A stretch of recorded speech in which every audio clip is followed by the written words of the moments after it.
Brian Neiman, Brian Wilson, Mary Catherine Ham, today's newsmakers, and you, the Morning Majority. 105.9 FM, AM 630. WMAL.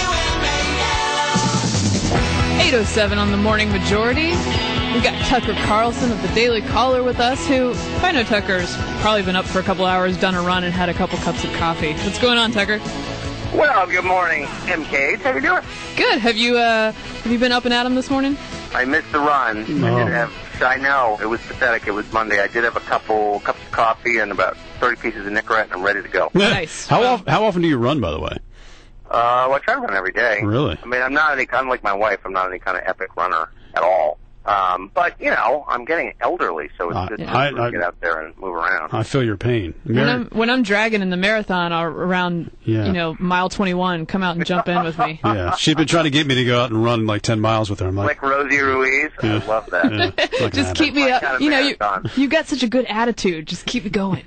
I like the ones that you can take public transportation for the bulk of it. Exactly. Jump on the bus. All right. So did you see Herman Cain yesterday on Meet the Press? Everybody's talking about it. What do you think about how he's sort of meeting the hurdles necessary to become the candidate? Is he a realistic candidate? Not only did I see it, we sent our star reporter, Alex Pappas, to the studio on Nebraska Avenue to stake it out, and he talked to Cain after.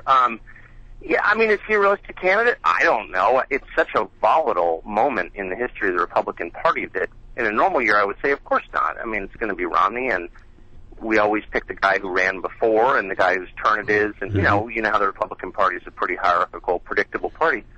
But this is such a bizarro year, and the vacillations in public opinion on the Republican side are just profound. One week it's Bachmann, the next week it's Donald Trump. Who knows? Hey, there's Herman Cain. I mean, it's sort of musical chairs. Who's it going to wind up on when we get to Iowa, New Hampshire, Nevada, South Carolina, Florida? I don't know.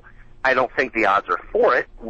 People don't tend to get the nomination who've never been elected to anything before. But again, if there was every year it could happen, this is the one. What do you make of the 999 plan? I mean, there are people in the Republican Party that are for it. There are people in the Republican Party who don't like it. Where do you stand on 999? Well, I mean, it's flawed.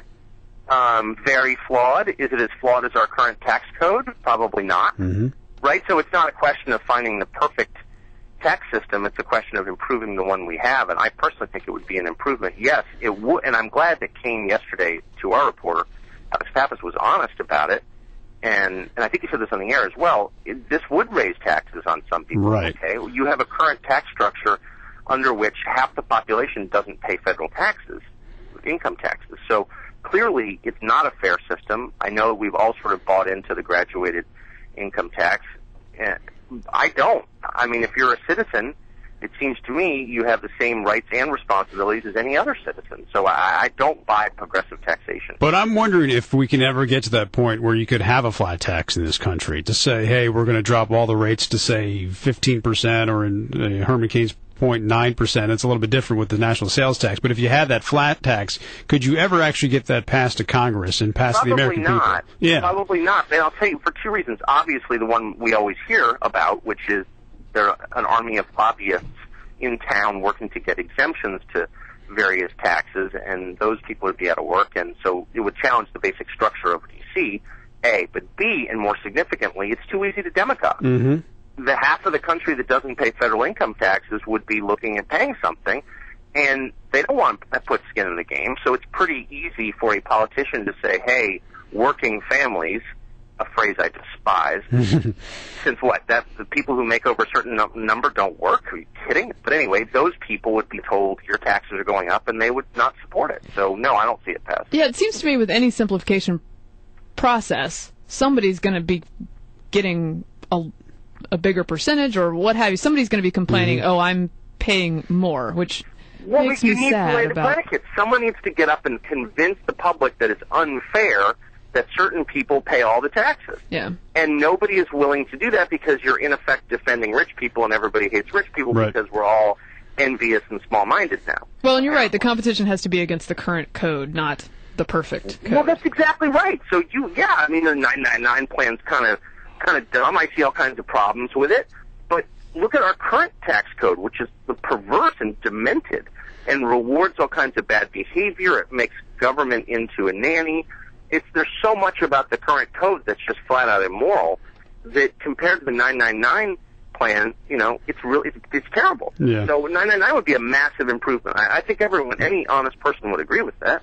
But from the political point of it, and this is where I struggle with, is because I think the tax code needs to be overhauled. But if you put it down and you just say on paper, hey, Republicans are going to be in favor of lowering taxes on the rich and maybe a little bit for middle class or whatever, but it comes as a giant tax break for the rich. That's going to be tough to sell. I mean, it's one thing to say, hey, no, we can't tax the rich anymore. It's another thing to say, hey, give them an even greater break from the tax, even though they're already paying. I mean, the progressive tax is here to stay, I guess is what my point is.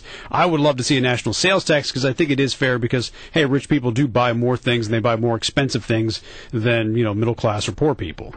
Yeah, but, I mean, it's not even a question of rich, poor, middle class. It seems to me we're all American citizens. We all use the services. Why shouldn't people pay the same rate? I've never understood that, other than it's very easy to land on an unpopular minority and make them do whatever you want. Mm-hmm. And that's basically, I know it's very unfashionable to call the rich. By the way, I'm not rich, and a lot of rich people annoy the hell out of me, and I'm not, defending the rich for any emotional reason other than on principle.